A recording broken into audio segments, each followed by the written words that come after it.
आप सुन रहे हैं किताब कहानी, जहां हम आपके लिए लाते हैं दुनिया की मशहूर और मुतासिर कुन किताबों की समरी, आसान और दिलचस्प अंदाज में।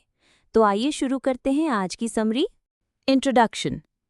कई लोग चैलेंजेस का सामना करते हैं और अपनी ज़िंदगी के अलग अलग एरिया में अटका हुआ महसूस करते हैं। आप अपने जॉब, रिलेशनशिप, क्रिएटिव एक्टिविटीज़ या पर्सनल गोल्स में अटके हुए हो सकते हैं। कहीं पर अटक जाना कॉमन बात है और ये कुछ दिनों या कुछ सालों तक के लिए हो सकता है।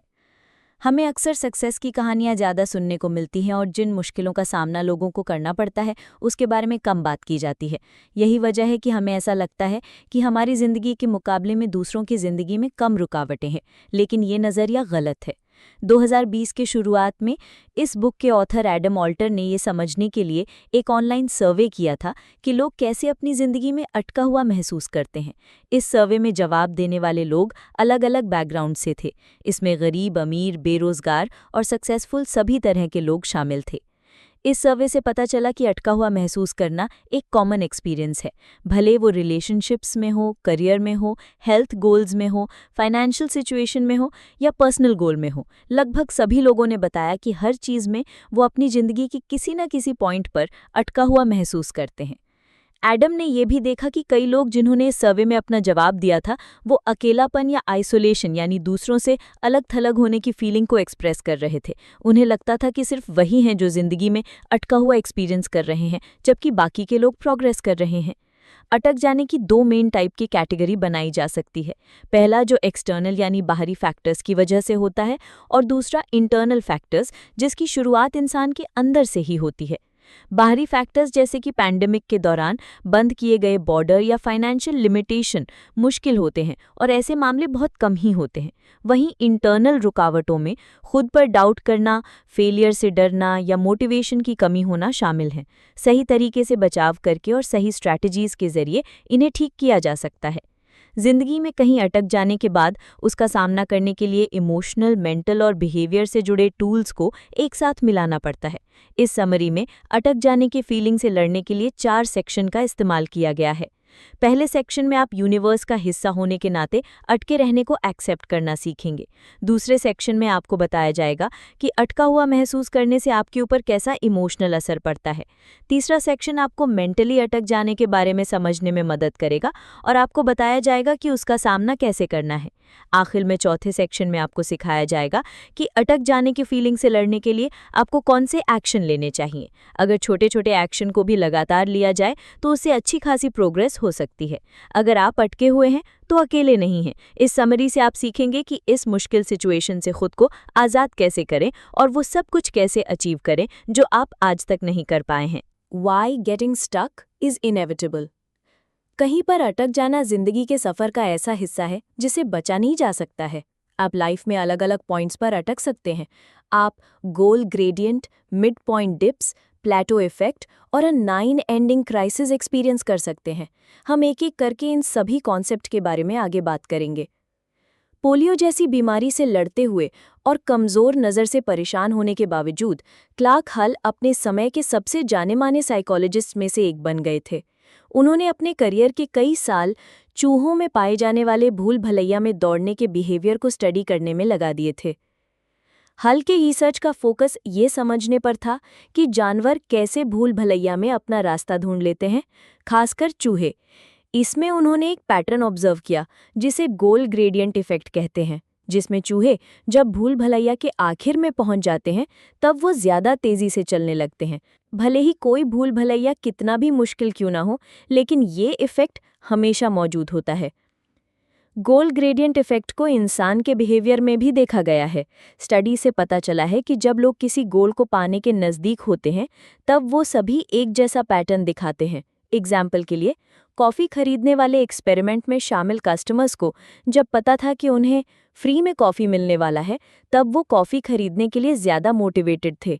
हाल ही में किए गए रिसर्च ने हल की ओरिजिनल फाइंडिंग में एक नया नज़रिया जोड़ दिया है, जहां हल ने सीधा भूल भलैया के आखिर में आते आते चूहों के मूवमेंट में तेज़ी आने को ऑब्जर्व किया था।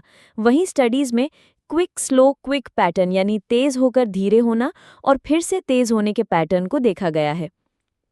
इस पैटर्न से पता चलता है कि चूहे हों या इंसान, वो शुरुआत में एक्साइटमेंट दिखाते हैं और जल्दी जल्दी प्रोग्रेस करते हैं, लेकिन जब उस काम के बीच में उन्हें चैलेंजेस या ऐसी मुश्किलों का सामना करना पड़ता है जिनकी उन्हें उम्मीद नहीं थी, तो वो एक्सपीरियंस करते हैं कि उनकी स्पीड कम हो गई है। जब लोगों को अपना गोल दूर दिखाई देता है, तब वो धीरे काम करने लगते हैं या फिर उनका मोटिवेशन खत्म हो जाता है। लेकिन जब उनके गोल्स हासिल होने वाले होते हैं, तब वो अपनी मेहनत को बढ़ा देते हैं। इसके अलावा जब हमें ऐसा महसूस होता है कि हम बीच रास्ते में अटक गए हैं, तो आमतौर पर हम एथिकल समझौते कर लेते हैं या गलत फैसले ले लेते हैं, क्योंकि अटक जाने की फीलिंग से हमारे इमोशनल स्टेट पर असर पड़ता है। लॉन्ग टर्म गोल्स को पाने में आने वाले मिड पॉइंट डिप्स से लड़ने के लिए आप नैरो ब्रैकेटिंग को ट्राई कर सकते हैं। नैरो ब्रैकेटिंग में बड़े एक्सपीरियंस या गोल्स को छोटे और मैनेजेबल सब गोल्स में तोड़ना शामिल होता है। ऐसा करने से आपको बीच में अटकने से बचने में मदद मिलती है और आप पूरे प्रोसेस के दौरान मोटिवेशन को मेंटेन कर पाते हैं। नैरो ब्रैकेटिंग को किसी भी लॉन्ग टर्म गोल के ऊपर अप्लाई किया जा सकता है। शुरुआत में उस गोल को छोटे और एक्यूरेट सब डिवीजन में तोड़े जो अलग अलग अचीवमेंट स्टेज को दिखाते हों।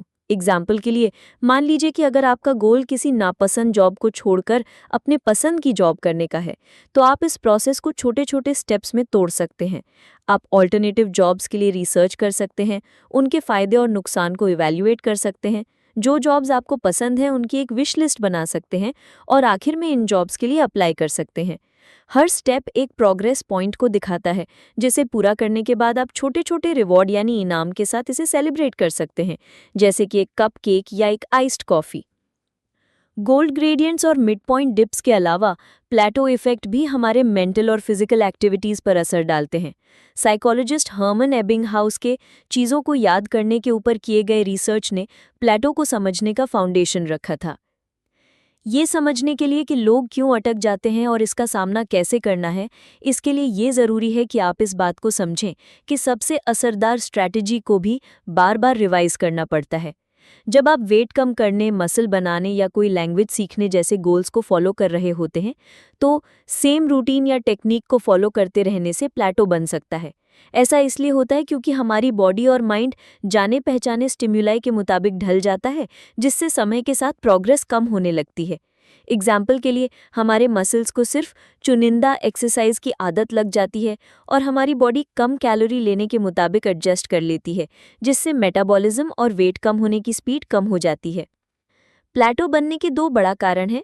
पहला, आदत तब पड़ती है जब बॉडी या माइंड लगातार मिलने वाले स्टिम्युलाई के मुताबिक ढल जाता है या खुद को एडजस्ट कर लेता है, और प्रोग्रेस करने के लिए आपको अपने तरीके को बदलने की ज़रूरत होती है।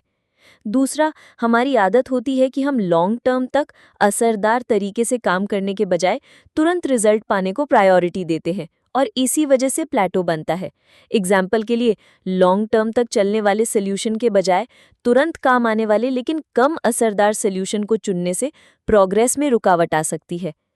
प्लेटो से बाहर निकलने के लिए आपको समय समय पर नई स्ट्रैटेजी या तरीकों को इंट्रोड्यूस करते रहना होगा। ये आदत लगने से बचाता है और लगातार ग्रोथ को बढ़ावा देता है।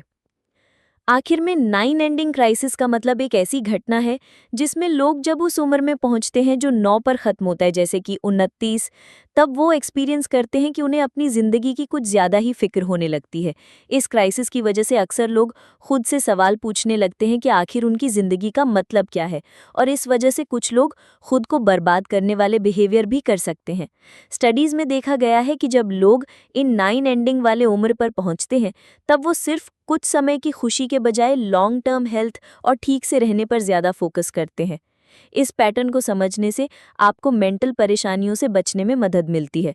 अगर आप ऐसे क्राइसिस का सामना करते हैं, तो इससे बचने के तरीकों का इस्तेमाल कर सकते हैं, जैसे कि नई एक्टिविटीज़ में ध्यान लगाना, हेल्थ से जुड़ी आदतों को इम्प्रूव करना, फ्यूचर के लिए प्लानिंग करना या चैरिटी में अपना योगदान देना। जब आप चैलेंजेस का सामना करते हैं या कहीं अटक जाते हैं, तो लगातार डटे रहना और सिचुएशन के मुताबिक ढलते रहना ज़रूरी है। परेशानियां इस प्रोसेस का ही पार्ट है। इस बात को समझने से आपको मोटिवेटेड और कमिटेड रहने में मदद मिलेगी, तब भी जब आपको ऐसा लग रहा होगा कि आपकी प्रोग्रेस धीरे हो रही है या मुश्किल से हो रही है। रुकावटों को पार करके आगे बढ़ते रहना और फिनिश लाइन तक पहुंचने पर फोकस करते रहना लॉन्ग टर्म में आपके सक्सेस मिलने और संतुष्ट होने के चांस को बढ़ा देता है। Traps and louvres. कभी कभी आप अंदाज़ा नहीं लगा पाते हैं कि आप अटकने वाले हैं।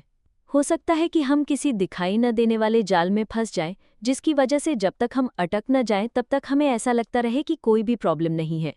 क्रिएटिविटी पहला ट्रैप या जाल है।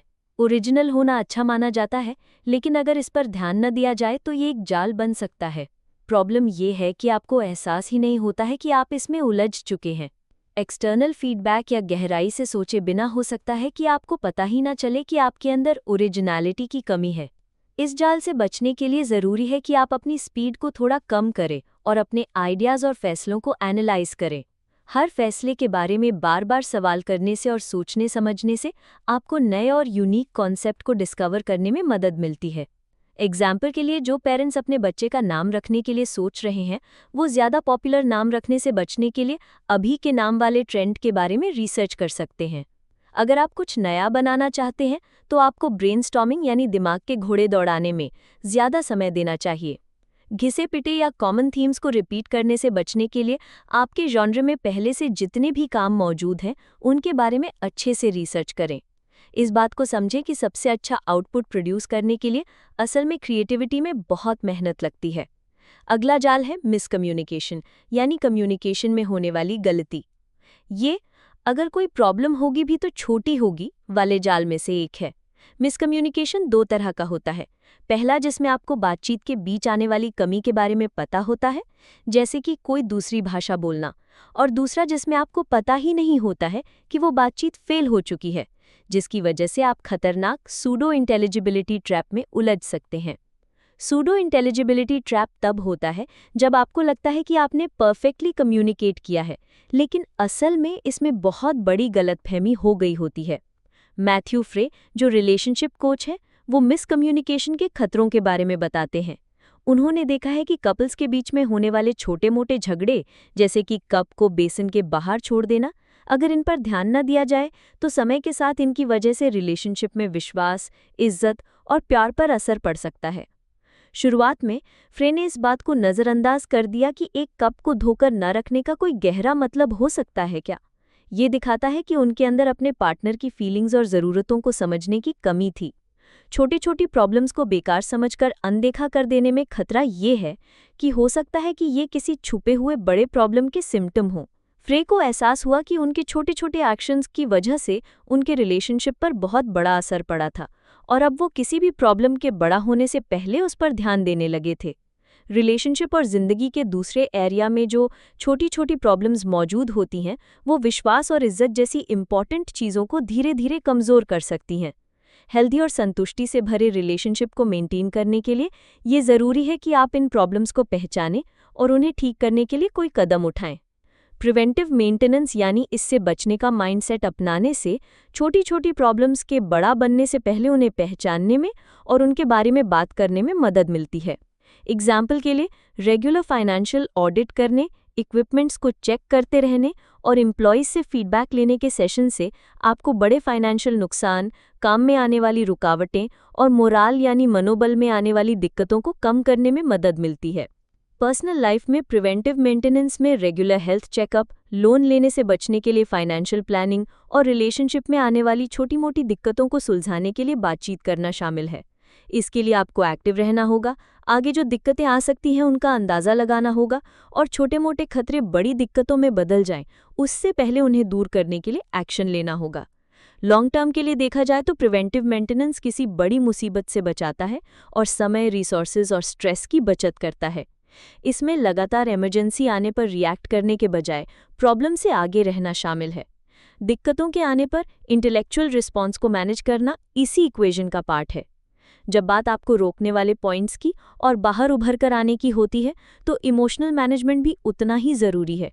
एंग्जाइटी और इमोशनल रिस्पॉन्स का डिसीजन लेने और प्रॉब्लम को सॉल्व करने की एबिलिटी पर बहुत गहरा असर पड़ता है। अपने इमोशनल रिस्पॉन्स को असरदार तरीके से मैनेज करने के लिए आपको अपने इमोशनल ट्रिगर्स और रिएक्शन को समझना होगा। अगर आपको पता होगा कि आप स्ट्रेस या किसी चैलेंज के आने पर आमतौर पर कैसे रिस्पॉन्ड करते हैं, तो इससे आपको उन इमोशंस को असरदार तरीके से मैनेज करने के लिए स्ट्रैटेजी बनाने में मदद मिलेगी। मुश्किल सिचुएशंस में ब्रेन का इस्तेमाल करने के लिए और शांत रहने के लिए माइंडफुलनेस टेक्निक्स की प्रैक्टिस करें। गहरी सांसें लेने, मेडिटेशन करने और विजुअलाइजेशन जैसी टेक्निक्स एंग्जाइटी को कम करने और इमोशनल टॉलरेंस को इम्प्रूव करने में मदद करती हैं। अपने इमोशंस को हेल्दी तरीके से एक्सप्रेस करके भी आप उन्हें कंट्रोल करना सीख सकते हैं।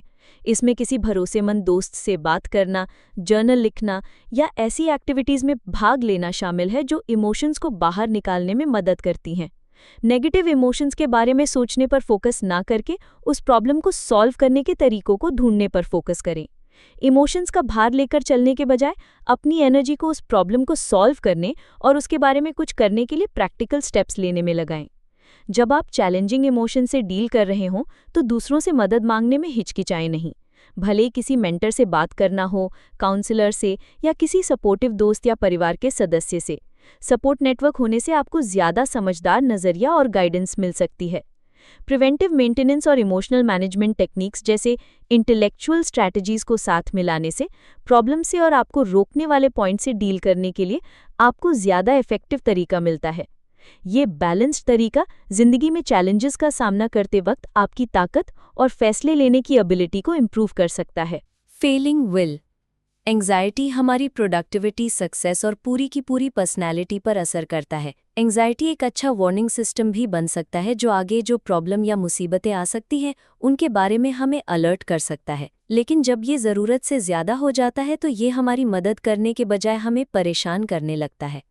फ्यूचर में कुछ फ़ायदेमंद पाने के लिए लगातार काम करते रहने, ज़्यादा से ज़्यादा चीज़ों को हासिल करने और अभी जो खुशी हमारे पास है उन्हें छोड़ने का प्रेशर ही ज़्यादातर हाई अचीवर्स का माइंडसेट होता है। इस प्रेशर की वजह से अक्सर एंग्जाइटी बढ़ जाती है, आप लगातार स्ट्रगल करते रहते हैं और आपको सक्सेस की एक गलत डेफिनेशन के बारे में पता होता है। मॉडर्न लाइफ का एक कड़वा सच है, ज़्यादातर अमीर लोगों के पास अपने कमाए हुए पैसों से एंजॉय करने के लिए समय ही नहीं होता है। हाई अचीवर्स को ये समझना चाहिए कि इंसान मशीन नहीं है। सक्सेस का मतलब हमारी पूरी खुशी से होना चाहिए, जिसमें मेंटल हेल्थ, रिलेशनशिप्स और पर्सनल सेटिस्फैक्शन शामिल हो। प्रोडक्टिविटी और सक्सेस पाने की कोशिश करना अच्छा होता है, लेकिन इसकी कीमत हमारी मेंटल और इमोशनल हेल्थ नहीं होनी चाहिए। अगर आप लंबे समय तक के लिए खुशी और संतुष्टि पाना चाहते हैं तो अपनी प्रोडक्टिविटी और सेल्फ केयर को बैलेंस करें। अपनी ड्राइव और एम्बिशन के बावजूद भी ज़्यादातर सक्सेसफुल लोग ये समझते हैं कि एक कदम पीछे हटना और खुद को रिचार्ज होने के लिए समय देना ज़रूरी होता है। वो इस बात को मानते हैं कि लगातार स्ट्रेस में रहने से हमेशा प्रोडक्टिविटी को मेंटेन नहीं किया जा सकता है। इसके बजाय रेस्ट और रिफ्लेक्शन का पीरियड यानी सोचने के लिए समय निकालना आपको नए इनोवेशन के बारे में सोचने के लिए बढ़ावा देता है और हेल्दी माइंडसेट मेंटेन करने में मदद करता है। प्रोडक्टिविटी के लिए आइंस्टाइन और मोज़ार्ट का तरीका बिना थके सक्सेस पाने के लिए अच्छा नज़रिया ऑफर करता है। वो पहले बहुत मेहनत के साथ काम करते थे और फिर आराम करते थे। वो आराम करने, अकेले रहने और यहाँ तक कि फेलियर की कीमत भी समझते थे, क्योंकि उन्हें पता था कि एक्सीलेंस पाने के लिए बैलेंस का होना ज़रूरी है। आइंस्टाइन और मोज़ार्ट फेलियर को लर्निंग और क्रिएटिव प्रोसेस के नेचुरल हिस्से की तरह मानते थे। चैलेंजेस से बचना मुमकिन नहीं है, इस बात को मान लेने से ज़्यादा फ्लेक्सिबल और ग्रोथ से जुड़ा माइंडसेट बनाने में मदद मिलती है। फेलियर को अंत की तरह देखने के बजाय अब ये फेलियर आपके लिए इम्प्रूवमेंट और फिर सक्सेस की तरफ जाने वाली एक सीढ़ी बन जाती है। फेलियर के प्रति रिस्पॉन्ड करने में एक इम्पॉर्टेंट फैक्टर ये है कि आप उन एक्सपीरियंसेस को कैसे देखते हैं और कैसे समझते हैं। ये ज़रूरी है कि आप कहीं अटक जाने या चैलेंजेस का सामना करने को फेलियर के बजाय प्रोग्रेस के साइन की तरह देखें। पर्सनल और प्रोफेशनल ग्रोथ के लिए अपने कंफर्ट जोन से बाहर निकलना और मुश्किल चैलेंजेस का सामना करना ज़रूरी होता है। जो गोल बहुत ज़्यादा मुश्किल या बहुत ज़्यादा आसान होता है, उसे अचीव करने का हमारा मोटिवेशन कम हो जाता है। हमें मुश्किलों के सही अमाउंट का एम रखना चाहिए, ताकि हम फेलियर के बोझ से या ज़्यादा सक्सेस की वजह से बोर होने से बच पाएं। हमें ये मानने से ताकत मिलती है कि ग्रोथ और इम्प्रूवमेंट के लिए फेलियर ज़रूरी है। जहाँ सभी लोग सक्सेस पाने पर नेचुरली सेलिब्रेट करना जानते हैं, वहीं फेलियर को हैंडल करना ज़्यादातर लोगों के लिए मुश्किल होता है। सक्सेसफुल होने के लिए आपको फेलियर के साथ अच्छे से डील करना सीखना होगा। हार को अच्छे से मैनेज करने के लिए फेलियर को एक्सेप्ट करना और उसके प्रति प्रोडक्टिव तरीके से रिस्पॉन्ड करना होगा। सक्सेसफुल लोग अक्सर फेलियर का सामना करते वक्त फ्लेक्सिबिलिटी रखते हैं और सिचुएशन के हिसाब से ढलते रहते हैं, और ऐसे वो अपनी हार को सक्सेस पाने के मौक़ों में बदल देते हैं। सेटबैक्स को मैनेज करने में स्ट्रेस टेस्ट का सामना करना भी शामिल है, जो हमारी फ्लेक्सिबिलिटी को बढ़ाने और चैलेंजेस के लिए तैयार करने में मदद करता है। ये तरीका, जिसे हार्डशिप इम्यूनाइजेशन कहते हैं, इसे बीमारियों के खिलाफ किए जाने वाले वैक्सीनेशन के कॉन्सेप्ट से लिया गया है, जिसमें चैलेंजेस के छोटे छोटे डोज का सामना करने से उसके खिलाफ सहनशीलता या ताकत बन जाती है। हार्डशिप इम्यूनाइजेशन सिर्फ फिजिकल चैलेंजेस तक लिमिटेड नहीं है, बल्कि इमोशनल फ्लेक्सिबिलिटी के लिए भी है। आमतौर पर फोबिया का इलाज करने के लिए इस्तेमाल किए जाने वाले एक्सपोजर थेरेपी में भी ऐसे ही प्रिंसिपल को फॉलो किया जाता है। धीरे धीरे लोगों को उनके डर का सामना करवाने से वो उसे हैंडल करना और उससे बाहर निकलना सीख जाते हैं। ये तरीका किसी भी अटकने वाले पॉइंट के लिए या फेलियर के डर के लिए अप्लाई होता है, जिससे लोगों को आगे आने वाली रुकावटों को इमेजिन करने और उनके लिए खुद को तैयार करने के लिए बढ़ावा मिलता है। नाकामयाबी के प्रति अपने इमोशनल रिस्पॉन्स को मास्टर करना बहुत ज़रूरी है, लेकिन प्रॉब्लम को सॉल्व करने के लिए एक स्ट्रेटेजिक तरीका डेवलप करना भी उतना ही ज़रूरी है। आपको एक ऐसा रिदम ढूंढना होगा जिसमें आप मेहनत को आराम के साथ, एम्बिशन को सेल्फ केयर के साथ और फ्लेक्सिबिलिटी को इम्परफेक्शन एक्सेप्ट करने के साथ बैलेंस कर पाएं, नहीं तो आप हमेशा थके हुए, परेशान और असंतुष्ट रहेंगे। फ्रिक्शन ऑडिट्स और सफलता पाने का गहरा कनेक्शन है। इसमें मुश्किल या ऐसी चीज़ों का सामना करना शामिल है जो इंसान को आगे बढ़ने से रोकती हैं। फिर सिंप्लीफिकेशन के जरिए इस मुश्किल को हटाना और फिर प्लान की असरदार होने की जांच करना और इसे तब तक ठीक करते रहना जब तक आप मनचाहे रिजल्ट्स को प्राप्त न कर लें। अलग अलग फील्ड के एक्सपर्ट्स मुश्किलों का सामना करने में सिंप्लीफिकेशन की ताकत को समझते हैं। इसके असरदार होने के बावजूद भी ज़्यादातर लोग सिचुएशन को आसान बनाने के बजाय उन्हें और भी ज़्यादा मुश्किल बना देते हैं। किसी भी चीज़ को कम करने या आसान बनाने से पहले उसमें नई मुश्किलों को जोड़ना इंसान की कॉमन आदत है। जहाँ सिंप्लीफिकेशन एक इम्पॉर्टेंट स्टार्टिंग पॉइंट है, वहीं असली प्रोग्रेस के लिए सिर्फ एल्गोरिथम या फॉर्मूला को अप्लाई करने से कुछ नहीं होगा। एक डायग्नोस्टिशियन के रूप में थॉमस बोल्ट के सफ़र ने साबित कर दिया है कि सक्सेस सिंप्लिसिटी में ही है। थॉमस एक ऐसे घर में पले बड़े थे जहां प्रॉब्लम सॉल्व करना रोज का काम था। उनकी मां के रेनोवेशन के बिजनेस से उन्हें पैटर्न को पहचानने और कॉम्प्लेक्स प्रॉब्लम्स को सॉल्व करने के लिए तेज नज़र डेवलप करने में मदद मिली थी। थॉमस ने कम उम्र में ही सीख लिया था कि घर को कैसे रिपेयर करते हैं। इस स्किल ने उन्हें विश्वास दिलाया था कि कॉम्प्लेक्स प्रॉब्लम को भी एक पजल की तरह मेथोडिकली सॉल्व किया जा सकता है। हालांकि थॉमस को इंसान की बॉडी की कॉम्प्लेक्सिटी समझने में बहुत दिलचस्पी थी। उन्होंने पाया कि किसी बीमारी को डायग्नोज करने के लिए एक सिस्टमैटिक तरीके की ज़रूरत होती है, ठीक वैसे ही जैसे एक ख़राब हुए इलेक्ट्रॉनिक को ठीक करने या लीक हो रहे पाइप को ठीक करने की होती है। सिस्टम्स कैसे काम करते हैं, चाहे वो मैकेनिकल डिवाइस में हो या बायोलॉजिकल ऑर्गेनिजम्स में, इसमें उनके इंटरेस्ट ने उन्हें मेडिकल करियर में जाने के लिए बढ़ावा दिया। थॉमस का डायग्नोसिस करने का तरीका बहुत ही डिटेल में होता था, जिसे वो बहुत सब्र के साथ करते थे। उनका मानना था कि उन्हें हर पेशेंट को अच्छे से समय देना होगा ताकि वो उनके बारे में डिटेल में इन्फॉर्मेशन इकट्ठा कर पाएं, जो आज की तेज़ दौड़ती दुनिया और कम समय में होने वाले मेडिकल प्रैक्टिस के जैसा नहीं था। थॉमस ने 32 पेज का बड़ा सा सवालों से भरा एक फॉर्म बनाया था, जो पेशेंट की ज़िंदगी के हर एक एरिया की जांच करता था। इसमें पेशेंट की मेडिकल हिस्ट्री और लाइफस्टाइल चॉइस शामिल थीं, जिसका मकसद था सबसे एक्यूरेट डायग्नोसिस करना। अपने धीरे धीरे काम करने के तरीके की वजह से मुश्किलों का सामना करने और क्रिटिसाइज होने के बावजूद भी थॉमस अपनी सोच पर टिके रहे कि अच्छी क्वालिटी के हेल्थ केयर के लिए जल्दबाजी में असेसमेंट करना सही नहीं है। वो सवालों से भरा फॉर्म डायग्नोसिस के लिए सिंप्लीफिकेशन करने का तरीका था। थॉमस इसी सिंपल रूटीन को फॉलो करके बेस्ट डायग्नोसिस करते थे, यानी पेशेंट को सवालों से भरा फॉर्म दीजिए और फिर आप समझ जाएंगे कि उन्हें क्या दिक्कत है। अगर स्टैंडर्ड तरीकों को फॉलो करना काफ़ी होता, तो लॉ, मेडिसिन या इंजीनियरिंग के फील्ड में सभी प्रोफेशनल्स को एक जैसे रिजल्ट मिलते। हालांकि जो लोग दूसरों से अलग होते हैं, वो पहले से प्लान किए गए स्ट्रक्चर के अलावा अपने काम में यूनिक टच देते हैं। इसका सीक्रेट ये समझना है कि आपको कब पहले से बने बनाए मेथड को फॉलो करना है और कब उन्हें नहीं मानना है। खुद पर दबाव डालना या लिमिट लगाना भी एक्सपेरिमेंट करने के लिए और क्रिएटिविटी के लिए एक पावरफुल टूल हो सकता है। फैसले लेने की वजह से होने वाली थकान को कम करने के लिए आप अपनी ज़िंदगी के कई एरियाज़ को ऑटोमेटिक तरीके से चलने दे सकते हैं। रोज़ के कामों के लिए डिफ़ॉल्ट या रूटीन को सेट करने से आपको कम चॉइस लेने में और ज़्यादा इंपॉर्टेंट फैसले लेने के लिए मेंटल एनर्जी बचाने में मदद मिलती है। मुश्किल कामों को नाम देना, ऑर्गेनाइज करना और सिंप्लीफाई करना ज़रूरी है। डिटेल और स्ट्रक्चर्ड प्रोसेस पर गहराई से ध्यान देने से सक्सेसफुल रिजल्ट मिल सकते हैं। फ्रिक्शन ऑडिट एक स्ट्रक्चर्ड प्रोसेस है जिसका मकसद है 3 ज़रूरी ऑब्जेक्टिव्स को पाना, जो है स्टिकिंग पॉइंट्स यानी अटकने वाले पॉइंट्स को पहचानना, सिंप्लीफिकेशन के जरिए उनके ऊपर काम करना और सॉल्यूशन के असरदार होने को वेरीफाई करना। अगर इन्हें असरदार तरीके से काम में लिया जाए तो ये स्टेप्स बिजनेस परफॉर्मेंस को बहुत ज़्यादा अच्छा बना सकते हैं और लोगों की ज़िंदगी की क्वालिटी को इम्प्रूव कर सकते हैं। फ्रिक्शन ऑडिट पावरफुल होते हैं। कुछ शॉपिंग मॉल्स में ओनर्स ने एक अजीब की ट्रेंड को नोटिस किया। कस्टमर्स चीज़ों को देखने में बहुत लंबा समय बिताते थे लेकिन फिर बिना कुछ खरीदे ही चले जाते थे। फ्रिक्शन ऑडिट का पहला स्टेप है फ्रिक्शन का पता लगाना। इस प्रॉब्लम को ऑब्जर्व करने के बाद दुकानों के मालिकों ने इसकी वजह पता लगाई। पेरेंट्स बिना कुछ खरीदे ही दुकान से बाहर निकल जाते थे क्योंकि बच्चे उन्हें कुछ खरीदने का मौका ही नहीं देते थे।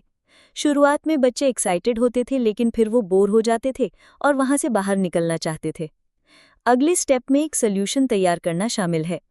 दुकानों के मालिकों ने मॉल में बच्चों के लिए प्ले एरिया बनाने में इन्वेस्ट किया। ये मॉल बच्चों के लिए फ्री एंटरटेनमेंट प्रोवाइड करते थे ताकि पेरेंट्स बिना किसी रुकावट के अपनी शॉपिंग पूरी कर सकें। इसके अलावा अलग अलग देशों में मॉल्स ने हस्बैंड स्टोरेज फैसिलिटीज़ को इंट्रोड्यूस किया है, जहां उन आदमियों के लिए एंटरटेनमेंट प्रोवाइड किया जाता है जिन्हें शॉपिंग करना पसंद नहीं होता, ताकि औरतों के शॉपिंग एक्सपीरियंस को और भी ज़्यादा बढ़ाया जा सके। इन सॉल्यूशन के सक्सेस ने फ्रिक्शन ऑडिट के असरदार होने को साबित कर दिया है। चाहे खाने के अनहेल्दी आदतों के बारे में कुछ करना हो, डिमांडिंग जॉब्स को ढूंढना हो या एक्सरसाइज के लिए समय निकालना हो, फ्रिक्शन ऑडिट रुकावटें पहचानने का एक स्ट्रेटेजिक टूल है जिससे आप ज़्यादा असरदार तरीके से उनसे बचाव कर सकते हैं और बेहतर रिजल्ट पा सकते हैं। फ्रिक्शन ऑडिट को इस्तेमाल करने के अलावा अपने मनचाहे रिजल्ट के लगभग 80% को आसान बनाने के लिए और उन्हें पाने के लिए आप फॉर्मूला और फ्रेमवर्क का इस्तेमाल कर सकते हैं। लोगों को स्ट्रक्चर्ड मेथड और टूल्स देने से उन्हें नए स्किल्स को असरदार तरीके से सीखने में मदद मिलती है। ये फ्रेमवर्क्स अक्सर उन रुकावटों का सामना करने में हमारी मदद करते हैं जो हमारे रास्ते में आते हैं। नाकामयाबी से बाहर निकलने के लिए और प्रोडक्टिविटी और क्रिएटिविटी को पाने के लिए सिंप्लीफिकेशन पहला स्टेप है। फ्रिक्शन ऑडिट के जरिए काम को ऑटोमेट करके और सक्सेसफुल फॉर्मूला और फ्रेमवर्क को फॉलो करके आप चीज़ों को आसान बना सकते हैं। प्रॉब्लम को सॉल्व करने के लिए और फैसले लेने के लिए ऑब्जर्विंग और ओरिएंटिंग सबसे इम्पॉर्टेंट स्टेप्स हैं। ऑब्जर्विंग में प्रॉब्लम को पहचानना और उससे जुड़े डेटा को इकट्ठा करना शामिल होता है। वहीं ओरिएंटिंग का मतलब होता है उस डेटा को एनालाइज करना और अगले स्टेप्स लेने के लिए अपने बैकग्राउंड और एक्सपीरियंस का इस्तेमाल करना। ये कॉन्सेप्ट अलग अलग फील्ड में प्रोग्रेस करने के लिए और सही फैसले लेने के लिए इम्पॉर्टेंट है। एक्सपेरिमेंटलिज्म के प्रिंसिपल में अलग अलग ऑप्शंस को कंपेयर करने पर और फिर सबसे बेस्ट एक्शन को चुनने पर जोर दिया जाता है। ये तरीका सिर्फ सॉल्यूशन ढूंढने के लिए वैल्यूएबल नहीं है, बल्कि पहले से बनी बनाई सोच को चैलेंज करने के लिए भी है। एग्जाम्पल के लिए, आमतौर पर 5 दिनों वाला वर्क वीक मॉडर्न सोसाइटी में गहराई से जुड़ा हुआ है।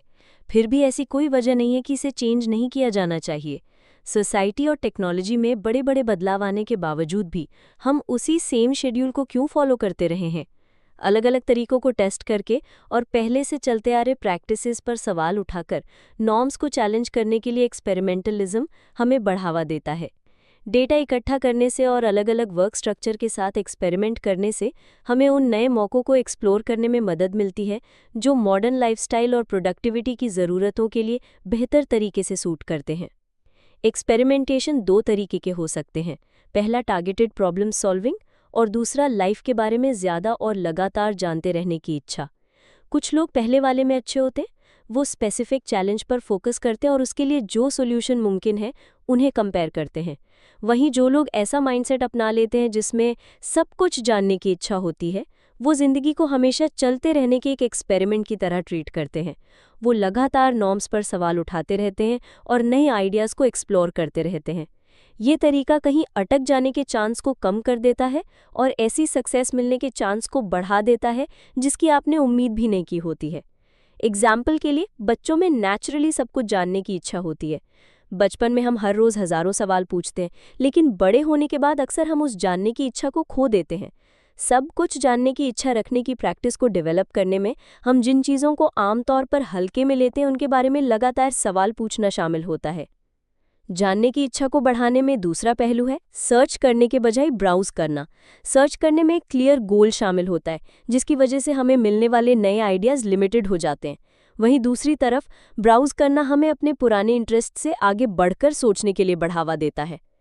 साथ ही जिन चीज़ों की वजह से हम कंफ्यूज हो जाते हैं या जिन चीज़ों में हमें इंटरेस्ट है, उनकी एक लिस्ट रखने से समय के साथ जानने की इच्छा को बढ़ाया जा सकता है।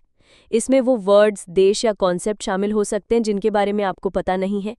नॉलेज को लगातार बढ़ाने से और पुरानी सोच पर सवाल उठाने से हम सब कुछ जानने की इच्छा रखने वाला ऐसा माइंडसेट मेंटेन कर सकते हैं जो हमारी क्रिएटिविटी और इनोवेशन को बढ़ावा देता हो।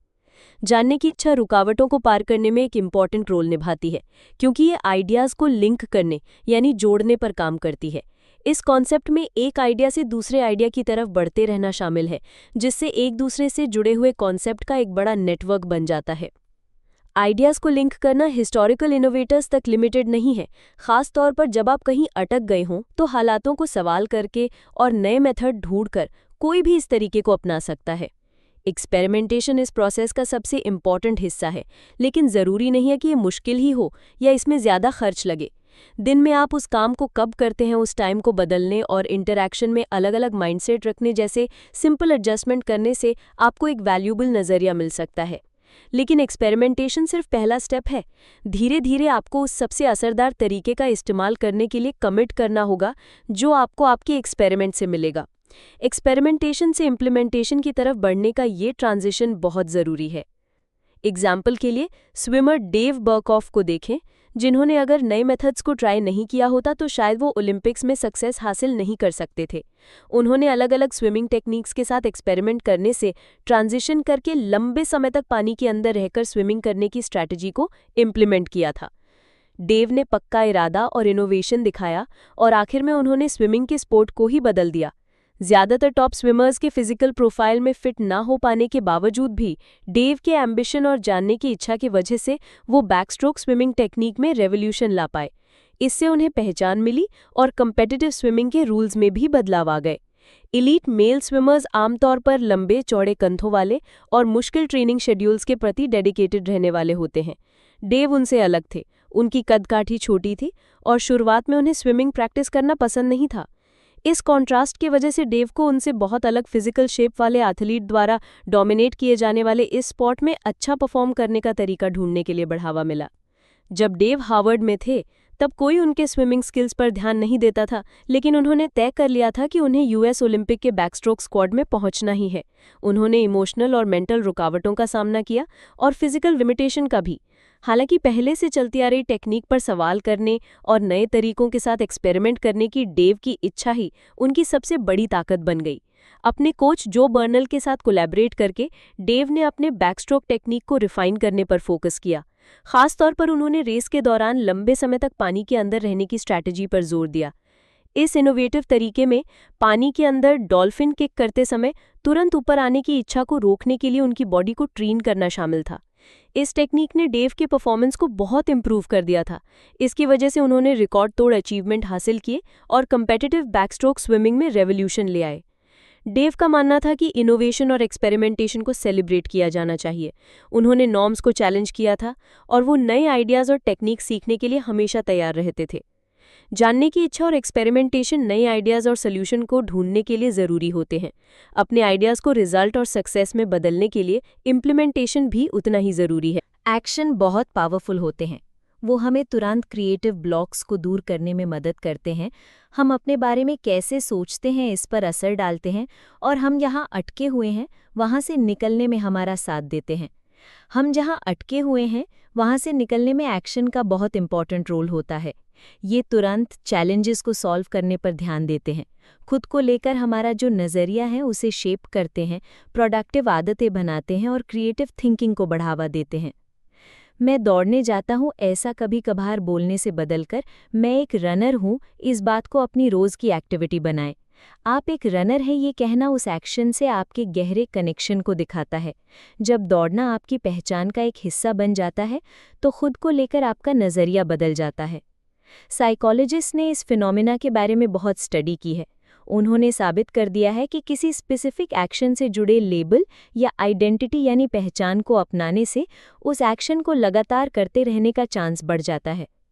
एग्जाम्पल के लिए, जो लोग खुद को वोटर्स कहते हैं उनके वोट देने का चांस उन लोगों के मुकाबले में ज़्यादा होता है जो बस सिंपली ये कहते हैं कि मैं वोट देता हूँ। ये प्रिंसिपल अलग अलग कॉन्टेक्स्ट पर अप्लाई होता है और कुछ करने के लिए बढ़ावा देने के बिहेवियर में खुद के लिए आपका जो नज़रिया है उसके पावर को भी दिखाता है। एक्शन लेने से हमें ऐसी आदतें बनाने में भी मदद मिलती है जो हमारी प्रोडक्टिविटी को बढ़ाती हैं। एग्जाम्पल के लिए, माइक्रो शेड्यूलिंग में काम को मैनेज कर पाने लायक टाइम के मुताबिक छोटे छोटे हिस्सों में तोड़ना शामिल है। इसमें हर छोटे टाइम फ्रेम में हम किसी स्पेसिफिक एक्शन के प्रति कमिटेड रहते हैं। ये स्ट्रक्चर्ड तरीका फैसले लेने की वजह से होने वाली थकान को कम करता है। ये हमें फोकस्ड और एंगेज्ड रहने में मदद करता है, जो खास तौर पे तब काम आता है जब हम कहीं अटका हुआ महसूस करते हैं। साथ ही रिसर्च में फिजिकल मूवमेंट और मेंटली अटके हुए हालात से बाहर निकलने के बीच में स्ट्रॉन्ग रिलेशन देखा गया है।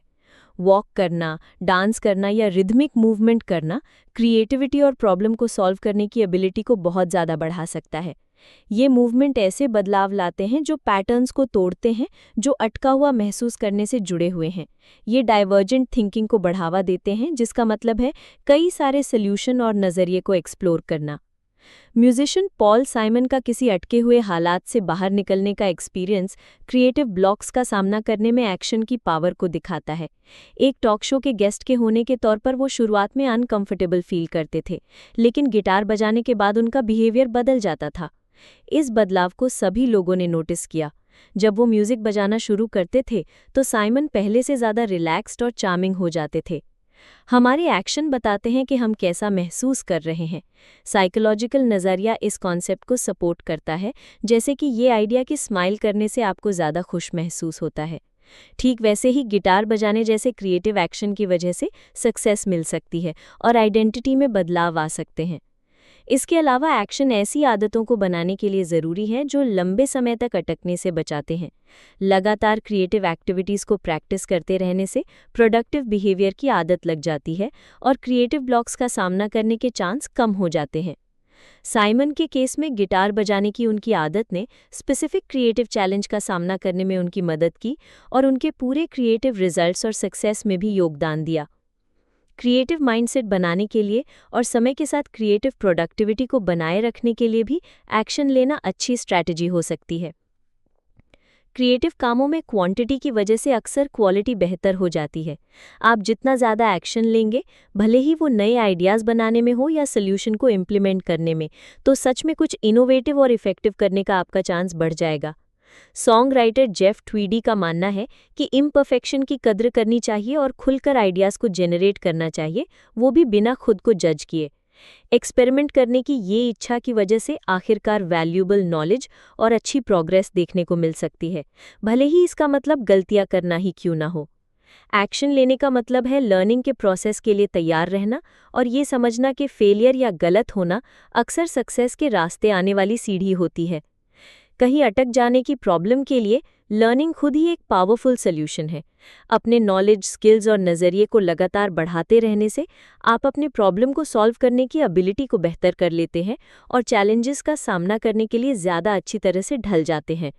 यानी अटके हुए हालात से बाहर निकलने के लिए और हमेशा इनोवेशन और प्रोग्रेस करते रहने के लिए लगातार एक्शन लेना, इम्परफेक्शन की कद्र करना और लर्निंग को प्रायोरिटी देना सबसे इम्पॉर्टेंट स्ट्रैटेजीज हैं। अगर आपको ये समरी पसंद आई हो तो वीडियो को लाइक करें, शेयर करें और चैनल को सब्सक्राइब करना ना भूलें, ताकि आपको हर नई वीडियो की बरवक्त इत्तला मिलती रहे।